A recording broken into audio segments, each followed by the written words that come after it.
अस्सलामुअलैकुम, good morning. क्या हाल है आप सब? क्या आई होप सब ठीक होंगे। अल्हम्दुलिल्लाह हमारी एक और बहुत खूबसूरत सुबह हो चुकी है और मैं यहाँ नाश्ता बना रही हूँ अपने हस्बैंड के लिए। मैं सुबह सुबह नाश्ता नहीं करती, आप लोगों को अब तक तो पता चल ही गया होगा। आज भी अंडा और पराठा ही बनाया था और कुछ समझ नहीं आ रहा था कि क्या बनाऊँ इतनी जल्दी जल्दी। तो खैर सुबह सुबह अंडा पराठा ही समझ में आता है जल्दी से और वही बन जाता है। और ये फ्रोज़न पराठे मेरे हस्बैंड को बहुत पसंद है, तो इसलिए मैं ज़्यादातर फ्रोज़न पराठे ही यूज़ कर रही हूँ। ऐसा नहीं है कि मैं खुद घर में नहीं बनाती, मैं बनाती हूँ भाई।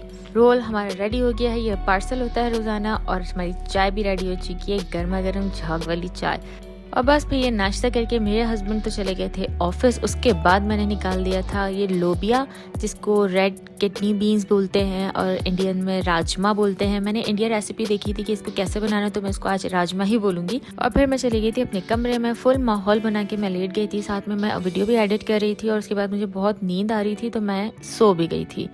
आजकल फिर दोबारा हमारी रूटीन बहुत ख़राब हो गई है, बीच में सही हो गई थी। अपनी नींदें पूरी करके जब मैं उठी हूँ तो मैंने चिकन देखा, तो वो बहुत अच्छे से डिफ्रोज हो गया था। उसको मैंने साइड में रख दिया कि उसको मैं दोबारा वॉश कर लूँगी। और यहाँ पे देखिए लोबिया भी बहुत अच्छे से डिफ्रोज हो चुकी है और इसको मैं निकाल दूँगी एक बाउल में। स्पून से निकल नहीं रही थी, इसलिए मैंने हाथ से पकड़ के निकाला। मैं अपने पूरी लाइफ में ये लोबिया फर्स्ट टाइम बनाऊँगी, I mean rajma first time बनाऊँगी। बचपन में कभी खाया था और उसके बाद फिर कभी घर में ज़्यादा बना ही नहीं है, तो मुझे आइडिया नहीं है कि बनता कैसे है। तो खैर मैंने एक प्याली निकाली थी और बाकी सारा रख दिया था फ्रिज में दोबारा डिफ्रोज होने के लिए। और अब बनाना शुरू करते हैं लोबिया मीन्स राजमा। उसके लिए मैंने एक प्याज ली थी और उसको मैंने बहुत बारीक चॉप कर लिया। नॉर्मल चॉप करने के बाद जब आप उसके ऊपर दोबारा इस तरह से छुरी चलाते रहेंगे ना, तो ये बहुत अच्छे से चॉप्ड हो जाती है। आपको किसी भी आइटम की ज़रूरत नहीं होती कि इसको बहुत बारीक चॉप करें। ऐसे आप छुरी चलाते रहें और वो बहुत अच्छे से चॉप्ड हो जाएगी। प्याज मेरी बहुत अच्छे से चॉप्ड हो चुकी है और साथ में हमें कुछ गर्म मसाले लेने हैं, जिसमें ज़ीरा है, दालचीनी है और बड़ी इलायची है। मेरी बड़ी इलायची तो छोटी ही लग रही थी, तो मैंने 2 इलायची ले ली थी। उसके बाद एक पैन में हम डाल देंगे ऑयल और साथ में डाल देंगे सारे गरम मसाले। और हाँ, यहाँ पे एक और बात मेंशन करूँ कि मैंने ये रेसिपी एक इंडियन की देखी थी, उसको देख के मैं बना रही थी, क्योंकि राजमा ज़्यादातर इंडियंस अच्छा बनाते हैं, तो इसलिए मैंने इंडियन की रेसिपी देखी थी और बिल्कुल इसी तरह से मैंने बनाना स्टार्ट कर दिया है। गरम मसाला जब हमारा थोड़ा सा गर्म होने लग गया था, तो उसके अंदर डाल दी थी मैंने सारी प्याज।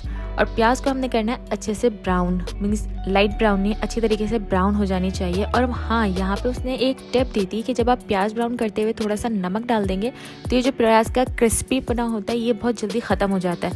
ये भी मुझे फर्स्ट टाइम पता चला, तो मैंने ट्राई कर लिया था। जब तक हमारी प्याज ब्राउन हो रही है, हम यहाँ पे ये 3 चीज़ें ले लेंगे, अदरक, लहसुन, हरी मिर्च और टमाटर। और उसको छोटे से ब्लेंडर में डाल के पानी डाल के अच्छे से हम ब्लेंड कर लेंगे, बिल्कुल एक स्मूथ पेस्ट बना लेना है। और ये लीजिए हमारा बहुत प्यारा सा पेस्ट रेडी हो चुका है। ये टमाटर का पेस्ट है लेकिन रेड नहीं, क्योंकि इसके अंदर मिर्च और अदरक लहसुन भी है। जल्दी से हम प्याज को देख लेते हैं, क्योंकि हमारी प्याज ब्राउन हो चुकी है। और इसके अंदर डाल दिया हमने टमाटर का पेस्ट। और अब जो मिक्सर में थोड़ा सा रह जाते हैं टमाटर, उसमें पानी डाल दे, वापस डाल दीजिए ताकि वो ज़ाया भी नहीं होगा। और अब हम डाल देते हैं मसाले। वैसे तो मैंने स्क्रीन पे मेंशन कर दिया है, लेकिन मैं बता भी देती हूँ। छोटा चम्मच लाल मिर्च डाली थी, हल्दी, धनिया और ज़ीरा। धनिया थोड़ा सा ज़्यादा डलता है इसमें और ज़ीरा थोड़ा कम डलता है। उसके बाद सब चीज़ों को हम कर लेंगे मिक्स और बहुत अच्छी तरीके से भून लेंगे। मैंने कवर करके भूना था क्योंकि छींटे उड़ना स्टार्ट हो गई थी। और देखिए जी भून चुका है बहुत अच्छे से, ऑयल ऊपर आ चुका है। उसके अंदर हम डाल देंगे लोबिया। एक प्याली निकाली थी वो मैंने डाली, तो मुझे रियलाइज़ हुआ कि मसाला ज़्यादा लोबिया कम है, तो मैंने आधी प्याली और डाल दी। नो ये ज़्यादा बन जाएगी, लेकिन क्या करें, रख देंगे फ्रिज में, फिर खा लेंगे। उसके बाद फिर मैंने इसमें पानी डाला था, क्योंकि अगर हमारी लोबिया में थोड़ी सी कसर है तो वो भी अच्छे से हो जाएगी और ये बहुत अच्छे से पक जाएगा, क्योंकि ये थोड़ी सी शोरबे वाली बनती है। इसको ज़्यादातर चावल से खाया जाता है, तो इसलिए थोड़ा सा इसको पतला ही बनाते हैं, लिक्विड टाइप का। और फिर इसको हम कवर करके रख देंगे। थोड़ी देर बाद इसको हम खोलेंगे तो हल्के हाथ से स्पून से ही मैश कर लेंगे अंदर ही, तो थोड़ी सी ये थिकनेस आ जाती है सालन में।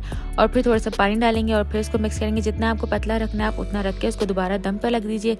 जब तक हमारा लोबिया दम हो रही थी, तो मैं आ गई थी लैपटॉप पे, अपनी वीडियो पब्लिक कर दी थी। और अब जाके देख लीजिए, मेरा एक और व्लॉग आ चुका है, बैक टू द लोबिया। हमारी देखें बहुत अच्छे से ये पक चुकी है। और इसके अंदर अब हम डाल देंगे धनिया। धनिया हर सालन की खूबसूरती को निखार ही देता है, एक है ही ऐसी चीज़ जो हर चीज़ में डलती है। साथ में मैंने चिकन भी रेडी कर लिया था, बहुत सिंपल सा चिकन बनाया था, उसमें मैंने धनिया डाल दिया था, तो क्योंकि धनिया की खुशबू और रौनक दोनों ही बहुत लाजवाब है। उसके बाद ऑब्वियसली ज़ीरा राइस तो लाजमी बनना है। और अब हम आ गए हैं अपने दस्तरखान पे, हम इंजॉय कर रहे हैं खाना। और ये लोबिया मुझे लगा था कि ज़्यादा बन गई, क्योंकि सिर्फ मैं खाऊंगी, लेकिन मेरे हस्बैंड को भी इतनी पसंद आई थी। आप लोग भी ज़रूर ट्राई करिएगा। उसके बाद शाम की भी चाय हमारी हो चुकी और फिर हम आ गए थे इस तिक्का पे। ये रात के तकरीबन 10:30 बज रहे थे और भूख इतनी नहीं थी क्योंकि हमारे दोपहर का खाना ही मगरिब पे होता है, तो इतनी भूख कैसे लगेगी आपको। तो अब जो मैंने ये तिक्का बना के फ्रिज में रख दिया था, तो ये देखें अब काम आ रहा है। जब हमें हल्की फुल्की भूख लग रही है तो हम इस तिक्के को गर्म करेंगे और इसका कुछ भी बना के हम खा सकते हैं। तो कुछ भी में मैंने बनाया था रोल पराठा, और ये फ्रोजन पराठा ऐसे टाइम पे बहुत अच्छे से काम आते हैं। मैंने अब फ्रोजन पराठा कर लिया है फ्राई और उसके ऊपर डाल दिया था केचप, चटनी, और ये आजकल मेरी फेवरेट सॉस इमली का सॉस और मायोनीज़, क्योंकि मायोनीज़ मेरे हस्बैंड को पसंद है और मैंने मायोनीज़ भी डाल दिया और फिर इन सब चीज़ों को कर दिया है मिक्स। पूरे पराठे पे बहुत अच्छे से फैला लिया और जो बच गया था स्पून में वो भी मैंने साफ़ कर लिया पराठे से ही। और फिर लगा दिया हमने ये अपने टिक्का की बोटियाँ इस पराठे के ऊपर, और उसके बाद मैंने प्याज लगाई थी। मेरे हिसाब से तो ये प्याज ज़्यादा थी, लेकिन जब मेरे हस्बैंड ने खाया तो उन्होंने कहा कि प्याज बहुत कम लग रही है, बाकी सॉस अच्छा है और चिकन भी अच्छी है। एंड में मैंने इसके ऊपर मसाला डाल दिया था, चाट मसाला, उससे भी थोड़ा सा एक अच्छा सा डिफरेंट फ्लेवर आता है। और ये लीजिए हमारा रोल पराठा हो गया रेडी।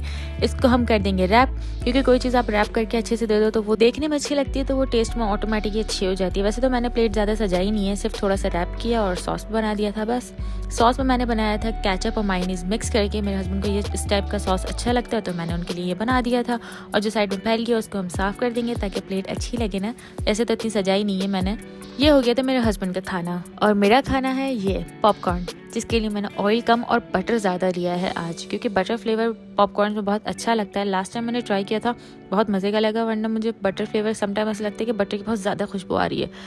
तो खैर मैंने ऑयल में बटर में नमक डाला और फिर पॉपकॉर्न डाल दिए थे, इसको बहुत अच्छे से मिक्स किया और फिर इसको कवर कर दिया था और वेट कर रही थी कब ये फटना स्टार्ट होंगे।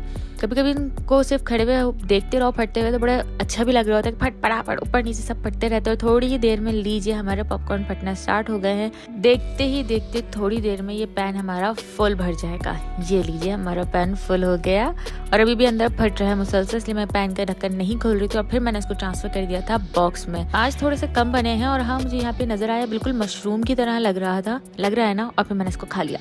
चलिए जी, हमारा किचन हो गया है वाइंड अप, क्लोज, सब चीज़ें ख़त्म और अब हम आ गए हैं फिल्म देखने। आज नवाजुद्दीन सिद्दीकी की हमने ये फिल्म देखी थी विद पॉपकॉर्न, जो कि नज़र नहीं आ रहे थे अंधेरे में। और फिल्म सही थी, ज़्यादा अच्छी नहीं थी, लेकिन इसमें एक ये सीन मुझे बहुत क्यूट लगा था। ये एक बर्ड को बहुत अच्छे से प्रेजेंट कर रहे थे। चलिए जी, आप इसको एंजॉय करें। अब हम मिलते हैं कल। अल्लाह हाफ़िज़।